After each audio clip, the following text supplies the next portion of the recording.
इस बार ममता बानो को सबक सिखाएंगे। ये जिन्ना की बेटी बनकर काम कर रही है, बिल्कुल बंगाल बर्दाश्त नहीं करेगा। और यहाँ से यूपी से हमारे योगी बाबा बुलडोजर लेकर पहुँच रहे हैं, बिल्कुल बुलडोजर। ये आइए यादव जी, आइए इनको हम ले लेते हैं। आपको इतनी दिक्कत तकलीफ क्यों हुई जब ये ममता बानो ये भी है, देखिए ये भी है यादव, आपको दिक्कत हो गई। मैं कह रहा हूँ ममता बनर्जी इंडिया गठबंधन की एक मजबूत योद्धा है। इंडिया गठबंधन की सुनो, जैसे लंका में अंगद ने पांव जमाया था, वैसे ही अमित शाह ने अपना बंगाल में पांव जमा दिया है और पांव उठाने की किसी की हिम्मत नहीं है। वहाँ पे भारतीय जनता पार्टी सरकार बनेगी, वहाँ ममता का दीदी का दीदा निकल चुका है, वहाँ पे सरकार बनेगी भारतीय जनता पार्टी की। पश्चिम बंगाल में ममता दीदी के किले में कील ठोकने का काम करेगा ममता दी। ममता दीदी, आपके दिन मत गए, अब आपको आने कानून का सामना करना पड़ेगा। और जो आपने कुकर्म इस बंगाल के अंदर किए हैं, चाहे वो जनता के साथ किए हो, चाहे हम बंगाल के लोगों के साथ किए हो, चाहे आपने वहाँ भ्रष्टाचार किया हो, सबकी कमाई खुलेगी और आपको जेल जाना पड़ेगा। नमस्कार, आप देख रहे हैं 99 खबर। मैं अनु स्वागत करता हूं चैनल पर। बात करेंगे बंगाल को लेकर कि ममता बनर्जी के एक प्रतिनिधि के यहाँ ईडी का छापा क्या पड़ा कि ममता दीदी परेशान हो गई। परेशान ऐसी हुई कि खुद पहुंची भागे और वहां से एक नीले कलर की फाइल लेकर निकलती है और वो आरोप लगाती है भारत के गृह मंत्री अमित शाह पर।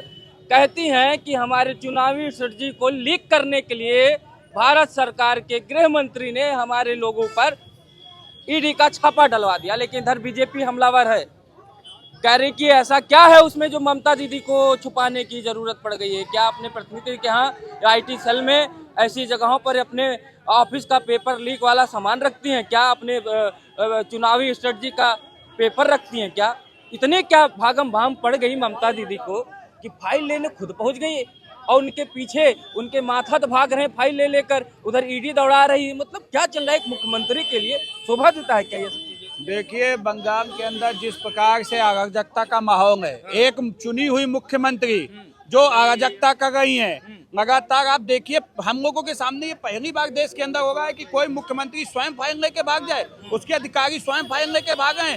आखिर ऐसा क्या है? देखिए, जो अभी तक पूरा देश देखना चाहता था, सुनना चाह रहा था, समझना चाह रहा था, वो यही था कि बंगाल, ये जो हमारा बंगाल है, इसके अंदर कहीं ना कहीं भ्रष्टाचार में डूबी थी ममता बनर्जी। इस बंगाल के अंदर भारतीय जनता पार्टी के अनेकों कार्यकर्ताओं की हत्या हुई है, उसकी फाइल नहीं है। हमारे बंगाल के अंदर जिस प्रकार से हमारे हिंदू देवी देवताओं का अपमान होता था, उस फाइलों के अंदर दबा है। और वो सब फाइलें अगर ईडी के सामने आ गई, ईडी के जांच में आ गई सामने, तो कहीं ना कहीं इनकी कमाई घूम जाएगी। ये पूरी तरीके से इनका जो दोहरा चरित्र है। चुनावी स्ट्रेटजी को लीक करने के लिए भारत सरकार के गृह मंत्री ने ईडी भेजा। ईडी इसलिए गई थी कि उनके जो चुनावी रणनीति बनने वाली 26 में चुनाव होने वाला बंगाल में, वो आप लोग लीक करने, चोरी करने गए थे ताकि आप लोग बना ले उनके। देखिए, ममता जी की नींदें उड़ चुकी है। जिस प्रकार से आज बंगाल में भगवामय वातावरण है, उसको देखते हुए ममता बनर्जी की जो स्थिति है वो खराब है। और इसी बंगाल के अंदर आपने देखा मुर्शिदाबाद में किस प्रकार दंगे हुए, किस प्रकार से हमारे वहाँ पर हिंदू जब जो संस्कृति है, जब उसके त्यौहार आते हैं तो उन पर रोक लगा देने का काम होता है। वहाँ पर जो भगवान की मूर्तियां उनको स्थापित नहीं होने दिया जाता है, वहाँ पर एक समुदाय को बढ़ावा दिया जाता है, वहाँ पर हिंदू धर्म को दबाने का लगातार काम किया जाता है, वहाँ पर बांग्लादेशी अवैध वोटरों को बढ़ाने का काम किया जाता है। और आज जब इनकी कमाई घूमने का काम हो रहा है, तो ममता दीदी के पेट में दर्द होना शुरू हो गया है। वो बिंगबिंगा गई हैं, वो परेशान है। लेकिन मैं कह देना चाहता हूँ, ममता दीदी, आपके दिन मत गए, अब आपको आने कानून का सामना करना पड़ेगा।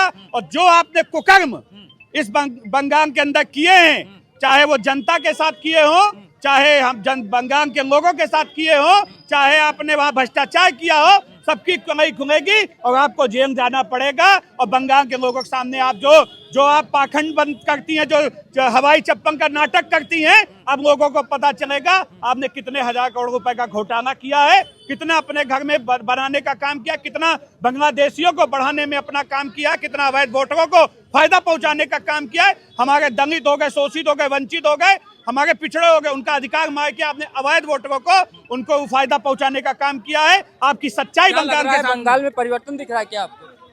परिवर्तन होगा, इस बार होगा। पिछली बार कहीं ना कहीं कुछ कमी रह गई होगी, लेकिन इस बार पूरी बंगाल की जनता जान चुकी है कि ममता दीदी ने पूरे बंगाल का बेड़ा गर्क किया है।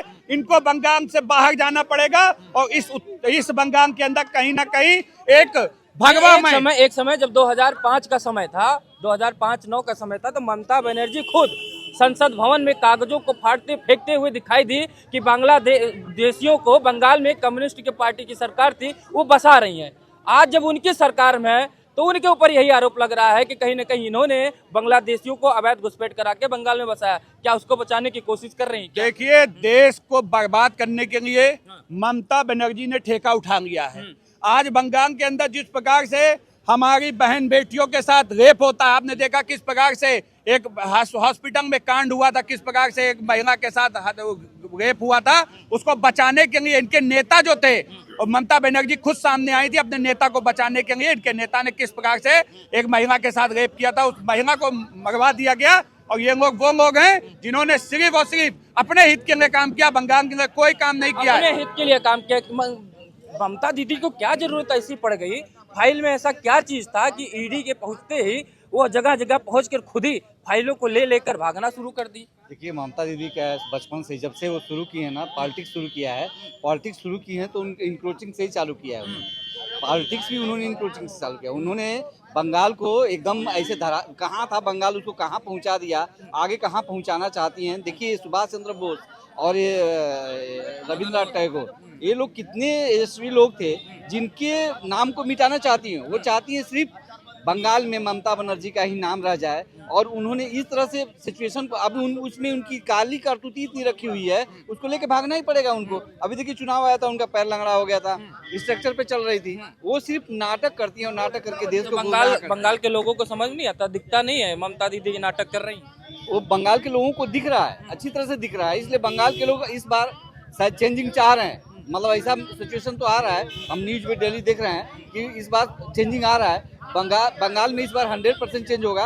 और जो ईडी के ऊपर हमला किया जा रहा है, ईडी को गाली दिया जा रहा है, वो बहुत निंदनीय है, क्योंकि एक सरकारी योजना के तहत आप उसकी चैलेंज कर रही हैं। वो चैलेंज कर रही है भारत सरकार के प्रधानमंत्री को, भारत के गृह मंत्री को, कि अगर हम चाहेंगे तो हम बीजेपी के कार्यालयों पर अगर छापा मरवाना शुरू कर देंगे तो बीजेपी के लिए ठीक नहीं होगा। वो आपको भी, यानी कि बीजेपी को भी चैलेंज दे रही है बंगाल में कि हमारी पुलिस वो भी तैयार बैठी है। आप जिस तरीके से हमारे यहाँ छापा डलवा रहे हैं, बीजेपी के कार्यालयों पे चुन चुन कर छापा डलवाएंगे तो बीजेपी के लिए परेशानी खड़ी हो जाएगी। तो उनको कौन रोक के रखा है? हाँ। क्या योगी जी चाहे मोदी जी रोक के रखे हैं क्या उनको? हाँ। डलवाए छापा? हाँ।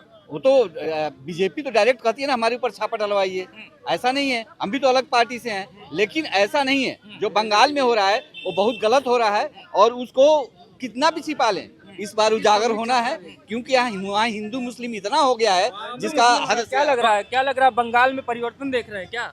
बंगाल में पूरी तरह परिवर्तन होने वाला है, और अगले जो विधानसभा चुनाव होने वाले हैं उसमें भाजपा पूर्ण बहुमत के साथ सरकार बनाने जा रही है। अब दीदी का ये फर्जीबाजी, ये ड्रामेबाजी, जैसे भाई साहब ने बताया था कि चुनाव चल रहे थे, टांग टूटने का बहाना कर लिया, व्हील चेयर पर बैठेंगी सहानुभूति।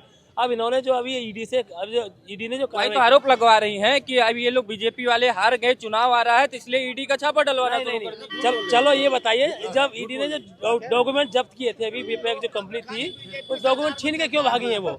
उनका ये प्रोपेगेंडा रहता है। जब हमारा SIR लागू हुआ, हमारी सफाई जो वहाँ पर बांग्लादेशी शरणार्थी जो उन्होंने बुला रखे थे, फर्जी वोटर बना के, उन्हें आधार कार्ड बना करके, वो सब सफाई हो चुकी है। और तो और जो मुख्यमंत्री स्वयं अपनी विधानसभा का चुनाव हार गया हो, उसकी पब्लिसिटी, उसकी लोकप्रियता आप इसी से लगा सकते हो। हमारे शुभेंदु अधिकारी जी ने चुनाव हरा नहीं हराया, बाद में उपचुनाव में जीती बेईमानी धांधली से खुद करके, तो उनकी धमपटियाई अब नहीं चलेगी और वहाँ की जनता पूरी तरह। सवाल बढ़िया भैया, बड़ा सवाल है कि हारी हुई मुख्यमंत्री, यानी कि अपनी सीट से हारी हुई, उपचुनाव में जबरदस्ती कब्जा करके बंगाल में मुख्यमंत्री बन गई, फिर कहती है हम लोकतंत्र बचाने चले हैं। खुद तो जीत नहीं पाई, लोकतंत्र बचाएंगी लग रहा है आपको? लोकतंत्र क्या बचाएंगी, अपने को नहीं बचा पाएंगी।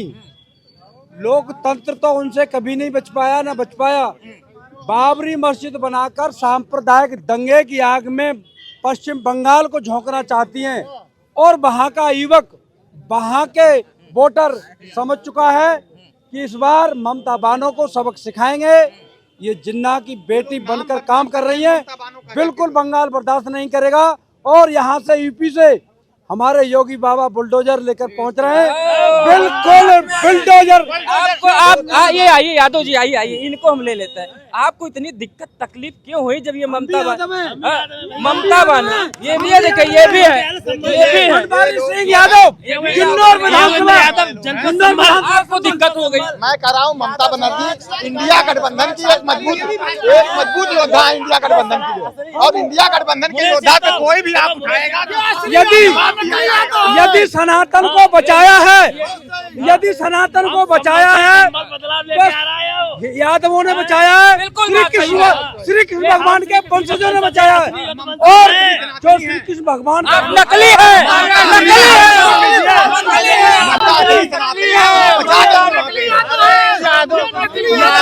यादव को सनातनी भाजपा तो मानते नहीं है। यादव है, अरे भाजपा वाले तो मानते नहीं आपको। अरे भाजपा वाले तो भाई साहब मानते नहीं, भाजपा वाले नहीं मानते। भाई एमपी के मुख्यमंत्री कौन है? एमपी के बना मुख्यमंत्री देने से कुछ ये मानो तो जाने। ये बताइए मूत्र विसर्जन किसका हुआ, शुद्धिकरण किसका हुआ? कहाँ हुआ? कहाँ पे हुआ? भैया कहाँ हुआ? इतनी सोशल मीडिया वायरल हो गई, इतना बड़ा बवाला सोशल मीडिया से देश चलेगा? आपको पता ही नहीं है। सोशल मीडिया माननीय पूर्व मुख्यमंत्री जी ने बुला करके उनका सम्मान बढ़ाया, अलग से उनका बेचारे का जो है पूरा सामान छीन लिया गया, इतना अपमान कर दिया गया। आप तब भी उसी में उलझे हुए हो। अभी यदि समाजवादी यादवों का भला चाहती तो मैनपुरी परिवार से हटके किसी यादव का प्रदेश का नेतृत्व दे दे। और बीजेपी ने, भारतीय जनता पार्टी में वो क्षमता है, मध्य प्रदेश के यादव को, मोहन यादव को सीएम की गद्दी दे दी, हमारे सुभाष रघुवंश को प्रदेश अध्यक्ष युवा मोर्चा बना दिया, भूपेंद्र यादव को राष्ट्रीय महासचिव बना दिया, भूपेंद्र यादव को। यदि अखिलेश यादव परिवार में और किसी यादव को, अपने निजी परिवार से अलावा किसी यादव को उठाया हो तो हम चैलेंज करते हैं। अभी हम दूसरे डिबेट पे बात कर लेंगे, यूपी की। अभी हम बात कर रहे हैं ममता। बंगाल पर आपको अगर बात करनी होगी तो नेताजी सुभाष चंद्र बोस की आप बात करनी। नहीं, बंगाल आप पूरी बात सुनिए ना। भाई मैं बात सुनिए। सुभाष चंद्र बोस को कांग्रेस पार्टी खा गई थी। अरे सुनिए, पार्टी खा गई। आप ऐसी बात ये बात करते हैं, नेताजी सुभाष चंद्र बोस को कांग्रेस पार्टी खा गई। नहीं, कांग्रेस निपट गई, कांग्रेस निपट गई, अभी सत्ता में। हाँ तो बात सुनिए ना, आप सुनिए। नहीं, बंगाल में अमित शाह जैसे लंका में अंगद ने पांव जमाया था, वैसे ही अमित शाह ने अपना बंगाल में पांव जमा दिया है। और पांव उठाने की किसी की हिम्मत नहीं है। वहाँ पे भारतीय जनता पार्टी सरकार बनेगी, वहाँ ममता का दीदी का दीदा निकल चुका है, वहाँ पर सरकार बनेगी भारतीय जनता पार्टी की। कौन सी मरते? ममता की ममता मर गई है और ग्रीन डेयरी लेके जो घूम रही है, अब की हम लोग भगवा लेके डेयरी उनके पीछे घूमेंगे, उसके अंदर लिखा जाएगा फाइल लेके भाग रहे हो। तभी तो ग्रीन लेके फाइल लेके। ममता बनर्जी ने बंगाल फाइल बना दी है और हम लोग अब की उड़ीसा की तरह बंगाल में भी इनको भगा देंगे, बिल्कुल वहाँ से निकाल के फेंकेंगे। उड़ीसा में जैसे बीजेपी की सरकार बनी है, वैसे ही पश्चिम बंगाल में सरकार 1001% ममता बनर्जी का काम खत्म हो चुका है। बीजेपी की सरकार वहाँ बन रही है। ये मुंगेरी लाल के सिर्फ सपने देखने और दिखाने वाले लोग हैं, बच्ची वालों और वो सपना कभी पूरा नहीं होता। वहाँ झंडू काम हो गया है। हर जगह तो हसीन सपने दिखवाते हैं, चाहे वो हरियाणा हो, चाहे वो दिल्ली हो, चाहे महाराष्ट्र हो, चाहे उड़ीसा हो, चाहे बिहार हो, हर जगह तो मुंह के खा के चले आते हैं। क्यों नहीं रहा पाए? इंडिया गठबंधन का बिहार में हाल देखा, वही पश्चिम बंगाल में ममता बनर्जी के किले में, पश्चिम बंगाल में ममता दीदी के किले में किल ठोकने का काम करेगा अमित शाह जी। वाली कील है, पेवर वाली कील है आपकी, लंबी वाली लाठी चलेगी वहाँ आपकी। दाल वहाँ नहीं गलेगी जो बीजेपी की। दिल्ली देखा, बिहार देखा, अब की बार बंगाल देखेंगे। किस बंगाल के लिए यूपी में भी ये चाहत। भाजपा अपनी पूरी मशीनरी लगा दे, हाँ। सत्ता का दुरुपयोग कर ले सेंट्रल का, हाँ। उसके बावजूद भाजपा वहाँ मुंह की खाएगी। ये बात आज मैं कह रहा हूँ, उसको फिर रिकॉर्डिंग चलाइएगा, आप देखिएगा। हाँ। ये भाजपा चाहे जितना वहाँ कर ले, हाँ। चाहे कुछ भी कर ले, हाँ। मोदी जी अभी से जाके वहाँ रहने लगे, अपना कायम बना लें। हाँ। उसके बावजूद हाँ। बंगाल में ममता दीदी को हराना अभी इतना इन लोगों के बस में नहीं है। नहीं सीट बढ़ेंगी, सीट बढ़ सकती है, लेकिन बहुमत क्या उड़ीसा में कहते थे कि उड़ीसा में नवीन पटनायक ही नहीं हारेंगे, हारी नहीं हारी, सरकार बनी, उखड़े में फेंक दिया नवीन पटनायक तरीके से पूर्ण रूप से। पश्चिम बंगाल में ममता बनर्जी की सीटों को भी उखाड़ के फेंक देंगे। आखिरी सवाल पूछ लेता हूँ। देखिए, जो लोग कह रहे हैं कि बंगाल में सरकार इतना आसान नहीं, मैं उनसे बता दूं, दिल्ली में कहा जाता था कि अरविंद केजरीवाल को हराना आसान नहीं है। उड़ीसा में कहते थे नवीन पटनायक को हराना आसान नहीं है। उत्तर प्रदेश में कहते थे कि अखिलेश यादव को हराना और मायावती जी को हराना आसान नहीं है। लेकिन भारतीय जनता पार्टी ने जहां जहां चुनाव हुए वहां उन सबको पटकनी देने का काम किया, जिनको कहा जाता था इनको हराना आसान नहीं है। देखिए, भारतीय जनता पार्टी सबका साथ, सबका विकास, सबके विश्वास पे काम करती है। अभी कुछ लोग यादव की बात कर रहे थे, मैं उनसे पूछना चाहता हूँ, अभी उत्तर प्रदेश में एक जगह पे नौशाद खान ने एक यादव समाज को डंडे से पीटा, उसकी बाइक में आग लगा दी। मैं पूछना चाहता हूँ, अखिलेश यादव जी कहाँ हैं? कब उस आरोपी जो मुस्लिम है उसके खिलाफ आवाज उठाएंगे कि उसने किस प्रकार से एक यादव के ऊपर ऐसी घटना को अंजाम देने का काम किया? लेकिन योगी जी ने उस पर एक्शन लिया है और आरोपी के खिलाफ मुकदमा दर्ज हुआ है। ये योगी जी की सरकार है जो सब जातियों को साथ लेकर चलती है। यहाँ पर जातियों का भेदभाव नहीं है। आज जो कानून के हित में काम करेगा और जो कानून के साथ है उसका सम्मान रहेगा, और जो अपराध करेगा उसको जिस भाषा में वो समझेगा। दर्शकों, हम बात कर रहे थे बंगाल को लेकर। ममता जी की सरकार वहां पे तीसरी बार पूर्ण बहुमत में वहां पर मजबूती के साथ, हालांकि इस बार वो खुद हार गई थी, उपचुनाव में फिर से जीती तो मुख्यमंत्री बनकर बैठी। अब ये लोग लोकतंत्र बचाने की बात करते हैं, हालांकि जनता है जिसको पक्ष और विपक्ष में बैठाएगी वही बैठेगा।